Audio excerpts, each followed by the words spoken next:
Krishna. Reading from the Srimad Bhagavatam, Canto 1, Chapter 2, Text 12. Tatchadatana munayo. Wait. Om Namo Bhagavate Vasudevaya. Om Namo Bhagavate Vasudevaya. Om Namo Bhagavate Vasudevaya. Om Namo Bhagavate Vasudevaya. Om Namo Bhagavate Vasudevaya. Om Namo Bhagavate Vasudevaya. Hare Krishna. Reading from the Srimad Bhagavatam, Canto 1, Chapter 2, Text 12. Tatchadatana munayo gnana vairagya yuktaya pashantyatmani chatmanam bhaktya shrutakrihtaya. Translation and purport by His Divine Grace A.C. Bhaktivedanta Swami Srila Prabhupada. Srila Prabhupada Ki Jai. Translation. The seriously inquisitive student or sage, well equipped with knowledge and detachment, realizes that absolute truth by rendering devotional service in terms of what he has heard from the Vedanta Shruti. Purport. The absolute truth is realized in full by the process of devotional service to the Lord Vasudeva, or the personality of Godhead, who is the full-fledged absolute truth. Brahman is his transcendental bodily effulgence, and Paramatma is his partial representation. As such, Brahman or Paramatma realization of the absolute truth is but a partial realization. There are four different types of human beings: the karmis, the jnanis, the yogis, and the devotees. The karmis are materialistic, whereas the other three are transcendental. The first-class transcendentalists are the devotees who have realized the Supreme Person. The second-class transcendentalists are those who have partially realized the plenary portion of the Absolute Person. And the third-class devotees are those who have barely realized the spiritual focus of the Absolute Person. As stated in the Bhagavad Gita and other Vedic literatures, the Supreme Person is realized by devotional service, which is backed by full knowledge and detachment from material association. We have already discussed the point that devotional service is followed by knowledge and detachment from material association. As Brahman and Paramatma realization are imperfect realizations of the Absolute Truth, so the means of realizing Brahman and Paramatma, i.e. the paths of Jnana and Yoga, are also imperfect means of realizing the Absolute Truth. Devotional service, which is based on the foreground of full knowledge combined with detachment from material association, and which is fixed by the oral reception of the Vedanta Shruti, is the only perfect method by which the seriously inquisitive student can realize the Absolute Truth. Devotional service is not therefore meant for the less intelligent class of transcendentalists. There are three classes of devotees, namely first, second, and third class. The third class devotees are the neophytes who have no knowledge and are not detached from material association, but who are simply attracted by the preliminary process of worshiping the deity in the temple, are called material devotees. Material devotees are more attached to material benefit than transcendental profit. Therefore, one has to make definite progress from the position of material devotional service to the second-class devotional position. In the second-class position, the devotee can see four principles in the devotional line, namely the personality of Godhead, his devotees, the ignorant, and the envious. One has to raise himself at least to the stage of a second-class devotee, and thus become eligible to know the absolute truth. A third-class devotee therefore has to receive the instructions of devotional service from the authoritative sources of Bhagavata.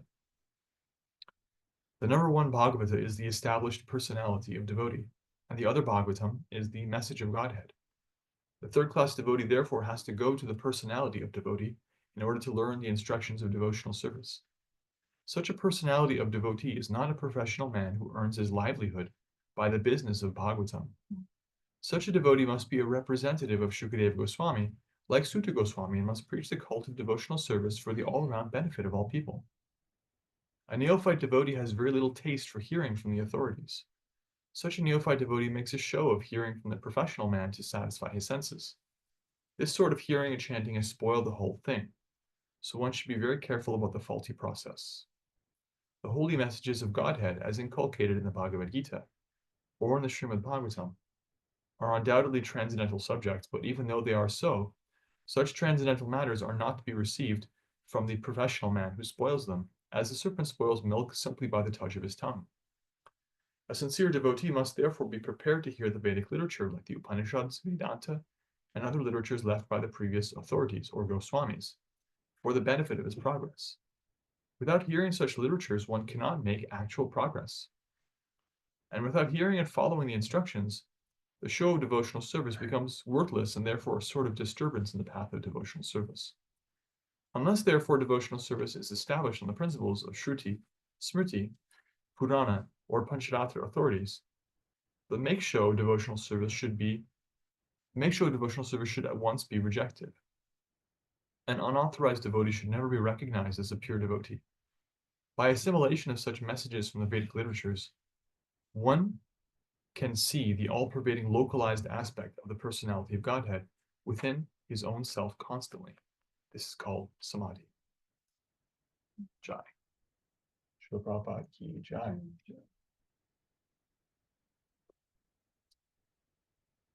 Om Jnanatimirandhasya Jnananjanashlakaya Chakshuranmilitam Yena Tasmai Shri Gurave Namah.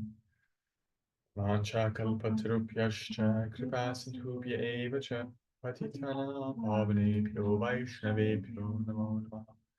Jaya Shri Krishna Chaitanya Prabhu Nityananda Shri Advaita Gadadhara Srivasadi Gaura Bhaktivinoda Hare Krishna Krishna Krishna Hare Hare Hare Rama Rama Hare Hare. So in last week's verse 11, we heard how the absolute truth is understood as Brahman, Paramatma, and Bhagavan. And that Bhagavan realization is the complete realization, as Prabhupada again points out in this purport. And this verse is talking about the means of approach. And Prabhupada points out that just like realization of Brahman and Paramatma is not complete, the processes for approaching Brahman and Paramatma, namely Gyan Yoga, by which you can realize Brahman, and the mystic yoga process, that's by which you can actually approach the Paramatma, Ashtanga process, not culminating in personal samadhi. Those are also imperfect means of approach, imperfect forms of yoga relative to bhakti. Bhakti is the means by which you can realize Bhagavan. And bhakti is supported by Jnana Vairagya. Jnana Vairagya Yuktaya. It's nourished by transcendental knowledge and detachment. So knowledge means knowing what to do, and detachment means being able to do it, right? If you know what to do and you can't do it, you have knowledge and no detachment. And if you don't even know what to do, you don't have knowledge. And so Prabhupada points out in the purport that the process of bhakti itself gives rise to Jnana Vairagya. That's there earlier in the chapter, 127, 5 verses ago. Vasudevi Bhagavati Bhakti Yoga Prayojita Jnanatyashu Vairagyam Jnanam Chayata Haitakam. This causeless detachment and knowledge arises by devotional service. So even if you don't have detachment or knowledge, by practice of bhakti, it arises. Now that maturing of knowledge and detachment is then applied to further devotional service, and that's what allows one to realize Bhagavan. It's mature devotional service, nourished by, supported by transcendental knowledge and detachment from that. So Prabhupada is again pointing out this process for us of bhakti yoga and how the knowledge we get from our practice and the detachment from lower things actually deepens the bhakti practice itself. And then he's pointing out what the verse is really making a point of here is that all of this is possible by being fixed on the track of Shastra. Bhaktiya Shruta Grihitaya. And Prabhupada says something kind of astonishing. He actually says, if you think about the implications, he says, how does he put it?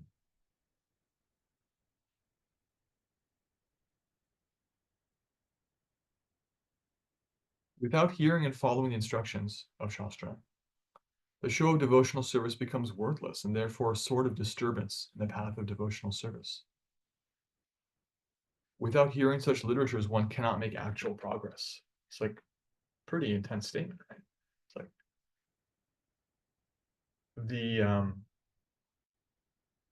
it's true that bhakti is the nature of the soul. And it's also true that, like Krishna says in the 4th chapter of Bhagavad Gita, I explained this same science to you before, Arjuna, and the science is eternal. But in the due course of time, it appears to be lost. The word there is neshta, which means like disappeared or disintegrated, destroyed. The bhakti can't be destroyed as much as Krishna can't be destroyed. It's a spiritual manifestation. But our understanding of it can become a misunderstanding. That's just the nature of the material world. We can forget, we can become unable to understand it properly in perfect senses. We can even get a little bit puffed up and just think, well, actually, like, yeah, bhakti is okay, but let me put my own spin on it. Now it's like bhakti Shamipra style, like my own speculations and explicitly or implicitly, just kind of like under the surface, it becomes, okay, there's a bit of a cheating thing where I just adjust it. And over the course of time, there's a way in which we need to have triangulation on the truth. So Guru, Sadhu, and Shastra serve this role. Guru means living representative of spiritual truth. And their qualification is they're following the sadhus, who are the previous teachers, who are all guided by Shastra. So Prabhupada points out that Bhaktiya Shruti we're serving Bhagavatam here, and Bhagavatam means the book Bhagavatam, and also the person Bhagavatam, the devotee. So therefore we see that in all these verses, Prabhupada is giving his commentary because he's a greatly qualified devotee. And actually he's very surrendered to the previous acharyas and to Shastra and very conversant. In this verse, for example, when he says, unless therefore devotional service is established on the principles of Shruti, Smriti, Purana, or Pancharatric authorities, the make-show devotional service should be at once rejected. That's not his opinion. That's Shastra. The verse is, Shruti, Smriti, Purana, Adi, Pancharatra Vidingbina, Aikantiki Hared Bhakti Utpatayaiva Kalpate. That devotional service, which is not in following, in pursuance of the Shruti, means the Vedas, the Upanishads, the Smriti, the Puranas, and relative verses in pursuance of the Shruti, Puranadi, histories, and other Shastra, Pancharatra, the guiding Shastra on deity worship and so forth. Utpatiyaiva kalpate. Such devotion actually becomes a disturbance. This becomes a disturbance in society. And we can see that historically. We can see it today if we look around in certain societies, including our own, or even in our own mind, that, and certainly we can see historically that what begins as very pure can rapidly become just religion for the sake of inertia. That's the way we've done things. Can be power structure, can be about money, can be about control, can be about politics, can be about self-aggrandizement, ego, can be about sense gratification, can become an actual like degraded cult, or can become just like irrelevant, completely out of touch with the life and practical problems and concerns of the day-to-day person. And so we see that the history of Bhagavad Gita in the English language is, it became very instrumental for changing people's lives when it was paired with the purports of Srila Prabhupada and translated by Srila Prabhupada with a view to sincerely representing what Shastra is giving. So there's a way in which these books are actually a bequeathment. They're actually a gift. These books are actually transcendental. For example, we just, Kishori Gopi and I received a box of, we ordered a box of Shastra, little books called Bhakti Yoga, The Art of Eternal Love, and we're going to distribute them. And at an upcoming event in May, stay tuned. It's a local event. It's going to be also broadcast online. And in pursuance of that, we're distributing spiritual literature, and this is big honking box, cardboard box with Shastra in it, and we're thinking where to put it. And I started by putting it in the garage, and then I thought no, because it's cold there, and the garbage can is there, and this is Shastra. And I remember in the temple in Toronto where I first experienced like a whole room full of Shastra. You know, the hallway outside, you could wear your shoes, and everyone would take their shoes off when they walked into the book room. We wouldn't eat in the book room. There was just like, and it was a very pure atmosphere. You could feel, even relative to the other parts of the temple, which itself is tangibly, you know, a very pure atmosphere. The book room was a place where I'd love to just go and sit and I would pick like this book off the shelf and look at it and like just feel the transcendental vibration. And I've realized over the years, increasingly, in every context of my life, when I'm feeling good, when I'm feeling awful, everything in between, these books are actually carrying the message of Krishna. They're carrying a great gift that he's personally giving to every one of us. And Srila Prabhupada is casting light on it. He's shedding light on these shastras to help us understand it in the right way. And so, the sincere devotee, the faithful devotee, this verse says today, their sincerity, their faithfulness is manifested by their hearing. Bhakti Shruti Grihitaya, they're hearing from Shastra and they're hearing from the devotees who've surrendered to Shastra. And that really accelerates the process of bhakti. So this daily hearing process from authorities is so instrumental, so much so that the Bhagavatam itself, which we're supposed to hear from, goes out of its way to talk about how important it is to hear. Like, that's like one of the number one themes. It was the theme in the last chapter we read. Narada Muni became purified by hearing and by service to the devotees. And so we hear about that, and we hear about those who've done it, like Narada, like, you know, various devotees, Prahlad Maharaj, and so forth, in the Bhagavatam itself. And we also experience that in our own lives. We see that our minds become purified and gradually become instrumental in uplifting us throughout the day. This is getting the mind on our side. All this is possible by hearing from authorized spiritual authority, spiritual scripture, and those who are following it. So the hearing process is there, and also it's an indication of our own capacity to uplift others by our words, to the extent that we dedicate our words to just representing, right? Representing means representing what Shastra is giving. So there's this intent, and then there's the content, and then there's the um, presentation. So we have to have the right intent in approaching scripture, and then we receive the content, and then there's just our representation. And that lets everything flow, and you can feel it. It's actually tangible. When you're reading with the right intent, when you're assimilating the content, and when you're representing it, there's a way in which you can experience that flow through your own consciousness and perhaps through your words. So just to summarize, Prabhupada talked again about the primacy of bhakti yoga, and that's what allows us to realize Bhagavan, which is the supreme form of Godhead established in the previous verse. And that bhakti yoga is nourished by jnana, vairagya, knowledge, and detachment, which itself is a product of bhakti, but when it's applied again into bhakti, really allows it to become mature. And that knowledge and detachment comes from Shastra. And the Shastra acts like railroad tracks and with Guru and Sadhu, keep us on the straight and narrow. Otherwise, if you think about it, if you're aiming for somewhere that's kind of far away, even like, let's say I'm aiming for, even something in the city, like there's a store I know is in that direction. I want to go over there. If I point exactly over there and I go there, I'll get there. But if I point even slightly to the side, what happens? I'll end up not necessarily even within stone's throw. I could end up in a different city. Just keep going and end up at the Atlantic Ocean. So we have to have that clear guidance regularly, and that's what Shastra does. So talking about the bequeathment, the inheritance, the spiritual gift of Shastra, and how Prabhupada's purports really cast light on everything. And the more we read them, we can realize he's not speculating. He's quoting Shastra in English so we can understand it, representing it for us so that we can actually make sense of it. We can also do the same by assimilating this knowledge. The verse says, we realize the absolute truth by rendering service in terms of hearing, so that hearing qualifies us to actually make advancement and also represent that knowledge to others. Hare Krishna.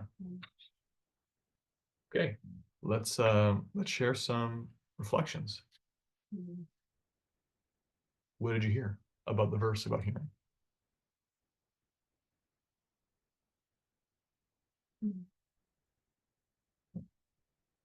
Oh, I'm going, yes. Yeah. Yeah. I liked I liked all of it, obviously, but yeah, I like to focus on Shastra, right? The what I find interesting or fascinating or inspiring about this all is like the and like the science of bhakti is like it actually works, right? And like any bad habit or anything that you're trying to get rid of in your life can be easily replaced with something in the bhakti path. Like it's so easy. It's just like if I am like reading books that don't feel good or I don't like the way like it's just kind of garbage media or whatever. It's like you can easily replace it with the right intention, shastra. Like it's so easy to like just replace bad habits with like what bhakti has to offer. And it's like it's not and like there's a bit of like obviously knowledge and detachment, but it's also like reattachment, right? It's like the let's reattach to like source, let's reattach to God and Krishna. And it's like it's so I mean and I love that built into the practices are like building that intention, right? We have the prayers we say beforehand, we read, we don't leave our books just laying around. Yeah. Like there's this like respect and understanding and like, oh no, this is actually, if I actually believe this to be true, I believe that Krishna is in these books, literally, like in the Bhagavatam. Like I want to spend time with them, and I want to like actually read them, and I want to like. It's not necessarily just to be like, oh, I've read the entire Bhagavatam, or like, oh, like I've gained all this knowledge. It's just like, no, this is just this like joy and pleasure from spending time with them. Yeah. Yeah. Yeah. I like that. I appreciate that. Were you done? Yeah. Yeah. That's it. Yeah. Yeah. I appreciate what you said about the like the culture of respecting Shastra and different things. That's why I think Prabhupada he mentions here that it's so important to hear from the Bhagavatam and to hear from the devotee. Yeah. He puts it this way: such a devotee must be a representative of Shukadeva Goswami, like Suta Goswami, the two primary speakers of Bhagavatam, and must preach the cult of devotional service. Cult comes from culture, so there's knowledge and there's culture. Culture means like the knowledge and practice, right? The Shastra is saying something. There's a certain idea, and when we're around somebody who treats that idea a certain way, like not keeping the books in a clean place and not just like on the floor or whatever, and doing these things like for example, if you read Yamuna's cookbook, she talks about, in addition to so many recipes, she gives her realizations on bhakti at that point very mature. She wrote that in the 90s or something. In the 70s, she was confirmed by Srila Prabhupada to be at the level of Bhava, by the way. And she's giving her realizations. She's also giving her reflections on serving Srila Prabhupada, himself a Paramahamsa, very advanced devotee. And, I think the first interaction she ever had with him, she came in the kitchen and offered to help him as he was cooking. And I think she was smoking, right? She came in, she was smoking, and he just very gently said, "Yes, you can put your cigarette out and wash your hands and come and help." And there's a reason why she's sharing these kinds of reflections. And it's like there's so much that's learned when you're not in a class that is just learned by being around somebody who lives the culture. Yeah. Not because they have to or they're supposed to, although that's also valuable, but especially because it's in their heart. Because whatever's in our heart naturally comes out. You can't help it. It's like it's in your words, it's in how you move. Krishna talks about in the second chapter of Bhagavad Gita. It's in like how you speak, it's in how you sit. And Prabhupada comments on that verse. And so being around a devotee like that, you see what's important because they're doing it and you become attracted to that. And so Yamunadasi became very attracted just by being in, you can't be in a devotee's kitchen and not become advanced. You will learn what bhakti is because the devotee's kitchen is like a representative of Radharani. It's like such a great place of worship, of service. There's such a great mood of bhakti. And kitchens are a natural place for just like, learning and growing. That's where kids grow. So, and to get educated. So there's just this natural way of learning organically from the person who's already imbibed the principles. So I appreciate that point because it talks to the necessity of Sangha. And Sangha is a place where you're around other devotees.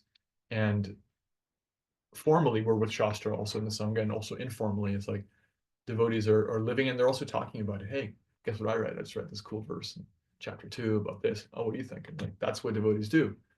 And Prabhupada says, it's for the all-around benefit of all people. it's good for you. It's good for the speaker. It's good for the hearer. And as Bhagavatam says, it's good for anybody in between who like gets caught up in that flow of hearing and chanting. Thank you.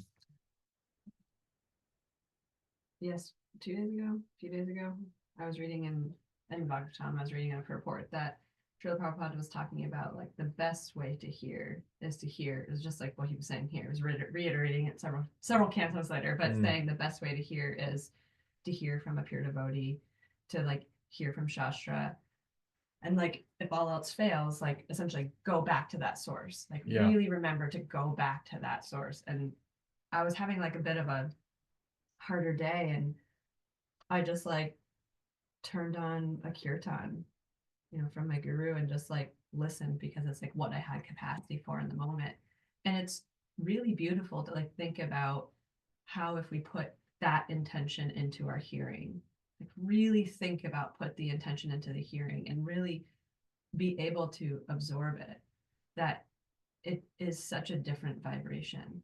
It's really, really profound. And like that, I've been thinking a lot about that, what I read days ago, and then applied it, and then to hear it again, and then to think about like the process of representing, which is like something that comes up in our lives, especially as devotees, when we're around other devotees and you want to talk deeply about Shastra or whatnot. It's like, really, I understand, and it's again so beautiful to hear it like this, and how you said it, like the intent and the content, and then like how do we even like represent that sort of thing, to be doing this with fidelity, to not interject my own like I can have reflections and thoughts and process, but like if you're having the opportunity to share something with another person, to like try to be as receptive to like the truth within it. Thank you. It's amazing. Yeah, we heard before the japa period about meditating on thinking about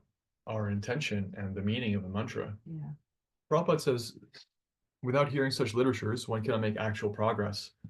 That can sound like outlandish, or what's the basis for that statement? Well, for example, Bhaktivinoda Thakur talked about it too in Harinam Chintamani, that if one doesn't actually, as he put it, if one doesn't receive their Sambandha Gyan, the knowledge of like what the name is, then they can never come out of the level of chanting in at the stage of aparad. They'll commit some aparad because they don't actually know what they're doing. They're not able to orient. That verse, that guidance at the beginning of Japa, Mahaprabhu was talking about intentionally stopping and asking yourself, like, what is my intention here, and what does mantra mean? It means like, Krishna, please uplift me. Krishna, there's emotion in that, and like intellectual content. The mind and the heart are both activated in that. When we use that intentional moment of connecting with what Shastra has given us, and the gurus have given us, that makes our chanting come to the next level, right? So there's a way in which, like applying intention to that hearing, that kirtan or any other anga of bhakti, really brings it to life. And that intention, if we don't have clear intention yet, we don't have clear guidance, that's okay. We can receive it. That's what we're here for. Because Prabhupada says a third-class devotee therefore has to receive the instructions of devotional service. It's about getting, it's not like you're born at a certain level and you just stay there. It's about growing. And to grow, the plant has to be watered and has to come in touch with the sun. So it's just that growing process it requires that. So that's always true for us. Thank you.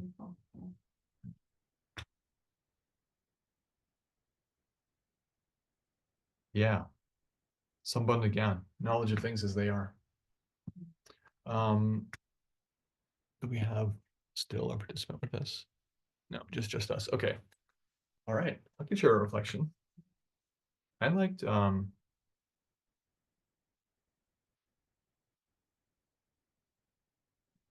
appreciate how Prabhupada went out of his way to talk about how the Shastra is completely pure, but if you hear it from the wrong person, then it actually can be detrimental. This is actually a verse that was composed by Sanatana Goswami. When he says like it's like a serpent that touches milk. I'm trying to remember the Sanskrit.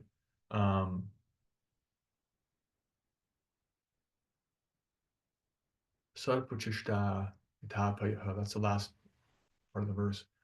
That if you hear Shastra, although it's completely pure, you hear it from somebody who is themselves not a devotee, not guided. It becomes like milk, which is pure and nourishing.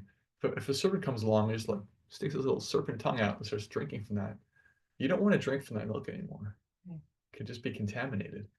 And there's a way in which if somebody has some motivation, some ulterior motive, it can misuse that which is pure and intentional and weaponize it. And so therefore it's this call to, I took it as like a call to, we're supposed to actually become conversant with Shastra, even on our own a little bit, so we can actually see, well, what does the Shastra say about what somebody's intention should be? And do I see that in this person? Otherwise, if we're all like wide-eyed and completely innocent, it's very easy to be taken in by charlatans. Somebody who has more book learning than you can appear to be like, oh, they're so advanced, or they have some charisma or whatever. It's like, that's part of life, is not just being a little bit naive.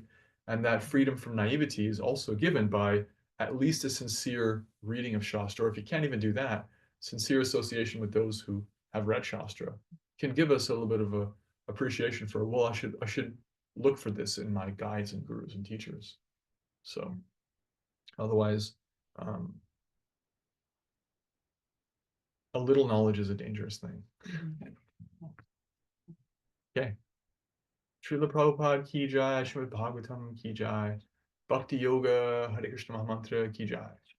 Hare Krishna, Krishna Krishna, Hare Hare, Hare Rama, Rama Rama, Hare Hare, Hare Krishna. Thanks, everyone. I guess I have a question for you. Oh, a question, sure. Yeah.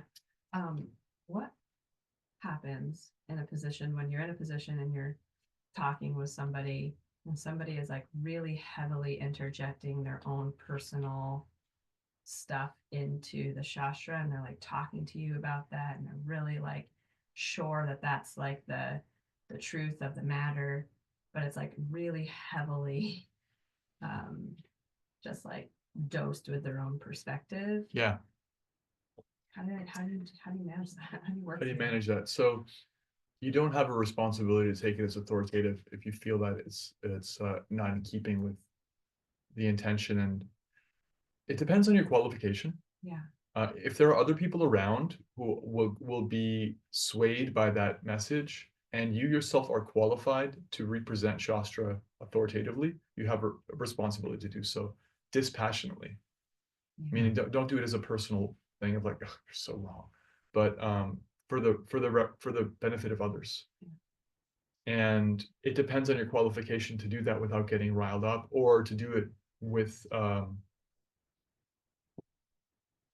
can you with references point out, actually Shastra says this, and if not, you can just leave and don't let that enter into your ears and consciousness. So it depends on your qualifications. I remember there was a time when I would especially when I was a brahmachari, I would go like on Facebook for a few minutes every day just to connect with devotees.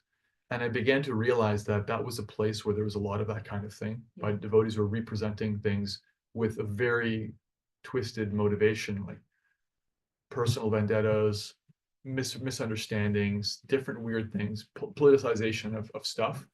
And my nature is that I find it very difficult to tolerate Shastra being misrepresented, and like I have a strong attachment to knowledge, and by service to Shastra, I was able to, and became interested in speaking again. Actually, I would say, what you're saying is not supported because of A, B, and C.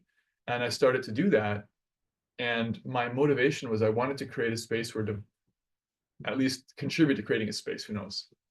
Social media is a whole thing, where devotees can actually just be sober and uplift each other, rather than become, especially I saw during the lockdown, there was a lot of, frankly, hysterical activity by devotees. Even devotees I had respected became quite emotionally involved to the point of misusing Shastra, stuff like that. And I was just trying to clear some of that air out. And my guru came to me and he said, I've noticed, because he's on Shastra, he's on Facebook, Facebook too sometimes, and he posts and he sends like classes and what have you. He said, I actually noticed your posts. And I was like, oh no, he's going to chastise me for being on Facebook and this and that. He's like, I appreciate what you're doing, because I see that what you're doing is actually creating a little bit of sobriety. And I was like, oh, thank you. But I also feel like it's really tough for me because there's so much of it. And he's like, don't feel like you have to be on there, but if you can represent Shastra in a sober way, it's a service. It helps people. And if it's getting to you being around that vibration, just log off. And that was very eye-opening for me to be, as a brahmachari, a monk, to be told like going on Facebook and doing this is actually service, because I was trying to do it in the right way. And I was seeing how if you do it in the wrong way, it just spirals, and you can feel it. You can feel it in your gut when you're on that side vibration, somebody's talking. They can even get into a Bhagavatam class, lead a Bhagavatam class in a temple. I've seen this. I organized Bhagavatam classes for years in Denver. And I was like very, very interested in that service of creating the best vibration I could. And we had such a nice class. People tuned in from around the world. And I would travel, and on my travels, people were like, I know you. I know your classes from Denver. They're so good, because we created this culture of pure vibration. And when you do that for long enough, you can tell when someone gets on the Vyasasana and they have some agenda. Even like a very sweet, good-natured devotee, if they have some agenda, your gut kind of constricts when you hear them. It's like, that's not quite right. And you can feel that. And so you can just leave. But if you can, I remember a couple of times I had to be like in the question period, I had to be like, respectfully, actually, I don't think that's necessarily true because of this. So it depends on your qualification. Yeah. Yeah. One time I had to be like, actually, I had to interrupt them. So I was making eye contact with senior devotees, and they were actually saying untruth on the Vyasasana. They were I was like, actually, I got to stop you here, because they did not like it. But everybody who heard it understood, and very advanced devotees were saying, why do you do that? So it depends how conversant you are. But if there's some question, you can take what they're saying to somebody else. I heard this, or I heard this message, or here's a recording, or this. What do you think about that? Yeah. Or how do I what's happening here? Is there Shastra and some social issue being mixed, or a personal thing? Right. It's nice to tease that out. You can tell sometimes there's different kinds of things. So you can tell if somebody is, oh, this is Shastra mixed with politics. This is Shastra mixed with like gender identity issues or feminism or different like material concepts of social issues, rather than spiritual concepts. Seeing the body as a self in coming from Shastra misrepresented this way. There's different flavors of misrepresentation. You can almost like get to know them. Krishna. Okay. Srila Prabhupada ki jai.